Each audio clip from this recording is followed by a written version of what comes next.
Cyber crime గురించి చెప్తాను చూడండి. మీరు ట్రైన్లో ప్రయాణం చేస్తున్నారు. సో మీ సీట్ ప్రక్కన కూర్చున్నట్టు ఒక వ్యక్తి మీకు ఏమంటే ఇమీడియట్గా ఫోన్ చేసుకొని ఇస్తానని మీ ఫోన్ తీసుకున్నాడు. సో మీరు ఏదో పనిలో ఉన్నారు. వాడు ఏం చేశాడంటే ఇమీడియట్గా మీ ఫోన్లో ఒక పేటిఎం ఇన్స్టాల్ చేసేసి ఆ పేటిఎంకు మీ అకౌంట్ నెంబర్ యాడ్ చేసేసి ఫాస్ట్గా అమౌంట్ విత్డ్రా చేసుకుని ఆ పేటిఎంని అన్ఇన్స్టాల్ చేసేస్తాడు.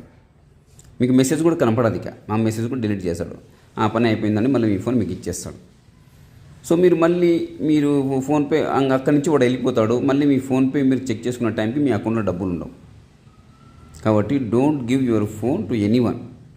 అది అర్థం కాదు మీకు. నేను ఫోన్పే ఎవరు కొట్టలేదు కదా, ఎలా వెళ్ళిపోయినాయి అని మీకు అనిపిస్తుంది. బ్యాంక్ వాళ్ళకి అడుగుతారు. అడిగితే పేటిఎం ద్వారా అయిపోయినాయి అంటారు. సో మీరు అప్పుడు మేము పేటిఎం వాడలేదని చెప్తారు.